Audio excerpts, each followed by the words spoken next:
Lizzie Borden took an axe and gave her mother 40 whacks. When she saw what she had done, she gave the father 41. It's quite a creepy verse, and with those words in mind, we are going to dissect the sad story of Lizzie Borden's life. Together, we will look at the murders, trial, and some of the many theories of what really happened to Mr. and Mrs. Borden. Lizzie was the youngest of 3 children, born on July 19, 1860, in Fall River, Massachusetts, to Andrew Jackson Borden and Sarah Morse Borden. Her older sister Emma was 10 years older than her, while her sister Alice had died in infancy. When Lizzie was just 2 years old, her mother died, leaving her older sister Emma to take on the maternal role, and by just 5 years old, her father married a woman named Abby Durfee Gray. From the very beginning, neither daughter liked their new mother, and it would appear the feeling was mutual. Andrew Borden was a very wealthy man, with other members of the Borden family said to have a fortune in the millions. But unlike the rest of his family, Andrew was known to be a penny pincher, forcing his household to live far below their means. They had no running water, electricity, or gas lights. Instead, they had to make do with kerosene lamps and a pump for water in the sink room. If they wanted to take a bath, this was heated up on the kitchen stove and carried to the tub. There were no pretty dresses for the sisters either, or fancy balls to attend like their other close associates. It may have been one of the reasons that both sisters never married, as in this era, you met many possible suitors at dances or parties, but their father informed them that they were free to participate in church activities instead, and so this is what they did, with Lizzie even teaching Sunday school. But in her desperation to enjoy the nicer things in life, Lizzie gained a reputation as a shoplifter. Whenever she went to McCord's department store, the clerks knew to note down whatever she took and bill her father for the items. It didn't help the situation when their father bought Mrs. Borden a new house, which, to add salt to the wound, she gifted to her sister. This is probably another one of the reasons why both girls stopped the formality of calling her mother and switched to Mrs. Borden instead. When the girls complained about his treatment, he eventually agreed to give them their grandfather's property, which they sold back to him, so they could at least have some money of their own besides their tiny allowance. But by the spring and summer of 1892, a darkness slowly crept over the household.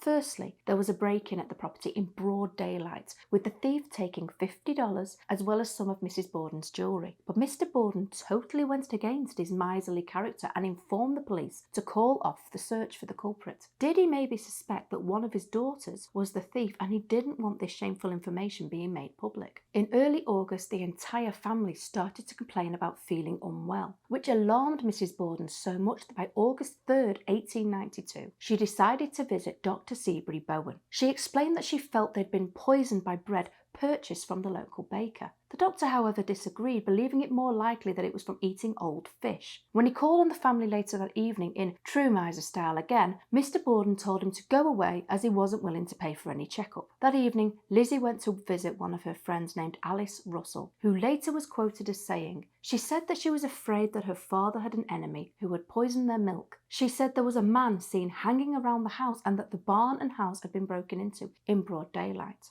On the morning of August 4th, John Vinicum Morse, Lizzie's uncle on her birth mother's side, was enjoying breakfast with Mr. and Mrs. Borden after having stayed over the previous evening. Lizzie didn't join them, but this was normal behaviour for her, and Emma was away attending a house party in Fairhaven, Massachusetts. After breakfast, Mr. Borden left for his job at the bank, with John Morse travelling to the other side of town to visit with relations. Mrs. Borden handed out her daily tasks for their maid Bridget Sullivan, which included cleaning the downstairs windows inside and out. At this point, Mrs. Borden went upstairs to make John's bed, not knowing that she would never come back down alive. It is suspected that her murder occurred between 9 and 9:30. At 10:45 a.m, Mr. Borden arrived home from work earlier than expected, and for some reason, when he tried to enter the house from the side door, he discovered it to be bolted shut from the inside, with the same result from the front of the house. It said that Bridget heard the rattling of the doors and so went to let Mr. Borden in. She later said that giggling was heard coming from upstairs.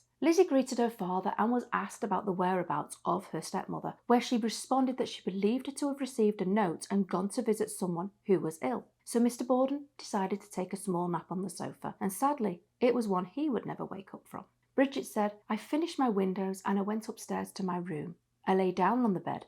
I heard the city hall bell ring and it was 11 o'clock. The next thing was that Miss Lizzie hollered, 'Come down quick, father's dead. Somebody came in and killed him.' Police records show a call came in at 11:15 a.m, with police being dispatched immediately. Mr. Borden was found lying dead on the sitting room sofa, with the left side of his face completely crushed and his eyeball nearly cut in half. His nose had even been severed from his face, with blood still flowing from the wounds. Now at this point in time, Bridget summoned Dr. Bowen and Alice Russell, with neighbours also coming to help. This is where things start to get strange. You see, many believe that Bridget was aware that Mrs. Borden was also dead, even though her body had not yet been discovered. It seems she was hesitant to tell Mrs. Borden the news of her husband, and when a neighbour thought they should get a sheet to cover the poor man's body, Bridget responded, "We'll need 2. Now, was this a slip of the tongue, or did she mean 2 would be needed due to the amount of blood?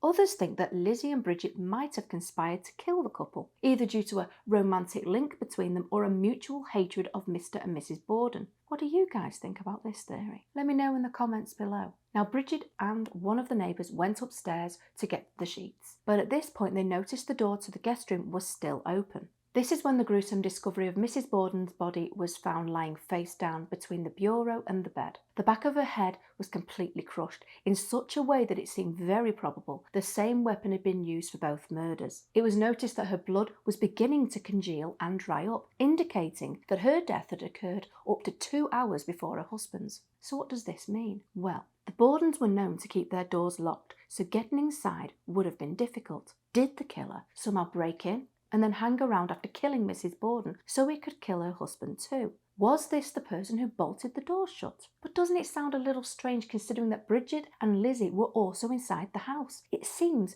quite a risky move. One police officer at the scene was quoted as saying, "I was surprised at the way Miss Lizzie carried herself, and I must say that I admire her nerve. She didn't faint upon her discovery of the dead father. Most women would have done so. For a more horrible sight I never saw, and I have walked over a battlefield where thousands lay mangled and dead." While searching the property, police did recover the head of a hatchet, minus its handle, in the basement. It was treated as the murder weapon, but many facts don't agree. For a weapon that had just killed 2 people, it was very clean and no evidence of blood. Now, the first serious suspect was Lizzie's uncle, John Morse. Fortunately, he claimed to have a good alibi by stating he was visiting relatives across town and recalled the numbers of the trolleys that he had taken that day. But years later, in a book titled Cold Case to Case Closed, written by Rich Little and Beverly Falstad, it suggested that Morse could have done it, as his alibi was later disproved and the man was a butcher by trade who was known to carry a cleaver. Sounds plausible, I guess. What do you guys think?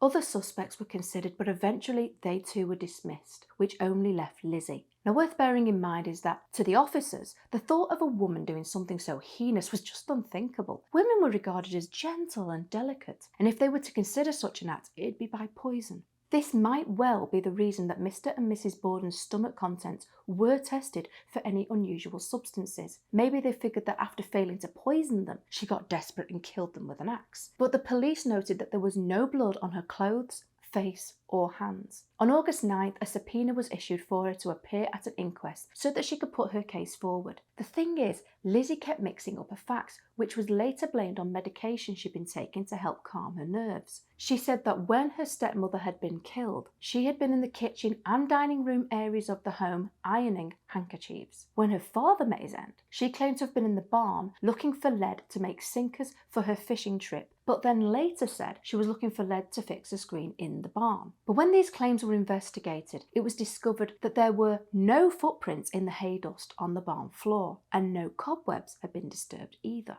On August 11th, 1892, Lizzie Borden was arrested for both murders. At her arraignment, she pleaded not guilty and was told she would remain incarcerated until her trial, which began on June 5th, 1883. Lizzie spared no expense in her defence team. She hired a local lawyer named Andrew Jennings, a former governor, George D. Robinson, and Melvin Adams. One damning piece of evidence was given by Eli Bence, who testified that Lizzie had tried to purchase prussic acid, though this was thrown out as it was claimed too remote when considering when the murders took place and the method finally used. Worth noting is Lizzie tried to purchase this poison only the day before the killings. Her friend Alice Russell also testified, stating, "On Sunday I went into the kitchen and saw Lizzie standing by the stove. She had a dress in her hand and she was going to burn it, as it was all covered with paint. I said, 'Lizzie, I'm afraid the worst thing you could have done was to burn that dress.'"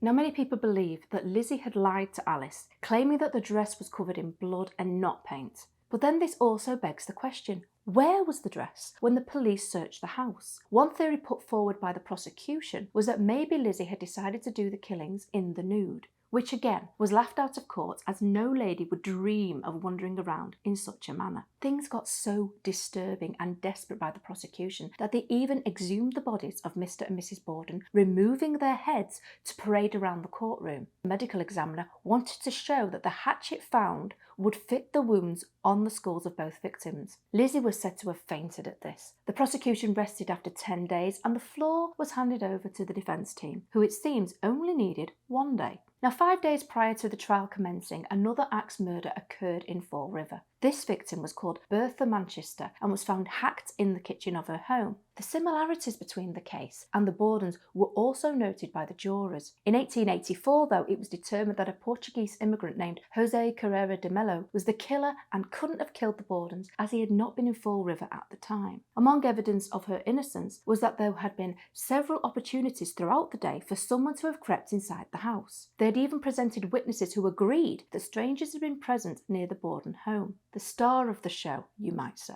was the last defence witness, Emma Borden. The team had purposefully saved her for last to keep her testimony fresh in the minds of the jurors. Emma stated that she had been the one to suggest to Lizzie that she destroy the dress that was stained with paint. Andrew Jennings stated to the court, "A young woman who led an honourable, spotless life has been accused of a crime that has shocked the world. You do not have to decide how this brutal deed was done or who did it. All you must decide is whether it can be proven beyond a reasonable doubt that Lizzie Borden is guilty. If you cannot do that, you cannot take her life." The jury of 12 men returned in just over an hour and acquitted Lizzie of the murders. The New York Times said, "It will be with a certain relief to every right-minded man or woman who has followed the case that the jury at New Bedford has not only acquitted Miss Lizzie Borden of the atrocious crime with which she was charged, but has done so with promptness that was very significant." But did she do it? Or had she been accused of a terrible crime at a moment when she should have been left to grieve her losses with family around her? Well, firstly, a nurse who apparently treated Lizzie came forward to say that Lizzie told her she had a boyfriend who committed the murders as her father was very disappointed in their match. The identification of the supposed boyfriend is unknown though. Not sure what you guys think about this, but surely if the man existed, someone would have known about it, like her sister or Alice Russell. In 1992, a book titled Lizzie Borden, The Legend, the Truth, the Final Chapter by author Arnold Brown suggested that Lizzie had an illegitimate brother who was mentally disabled. He claims that the brother did the crimes and that she covered things up to protect him. Interesting theory, I guess, but not sure it's one I believe. Now, after the trial, Emma and Lizzie remained inseparable, but this changed in 1905 when Emma suddenly packed up her life and left her sister, never to speak again. This does seem very strange when you consider how much of their lives they had cared and supported each other. One theory is that Emma didn't like her sister's relationship with another woman, but could it be more? Maybe Lizzie had confessed she had killed their father and stepmother. There are many lesbian-based theories out there, and maybe it's true. Maybe Lizzie was a lesbian and having to hide this from a judgmental society. Back then, it would have been unforgivable. Their story ends in a strange but sad way. On June 1st, 1927, Lizzie died from pneumonia after reportedly being sick for some time. But on the same day, her sister Emma fell breaking her hip and just 9 days later died of chronic nephritis. They were both buried next to their father and stepmother, reuniting them all at the end, though I'm not sure how any of them would feel about this.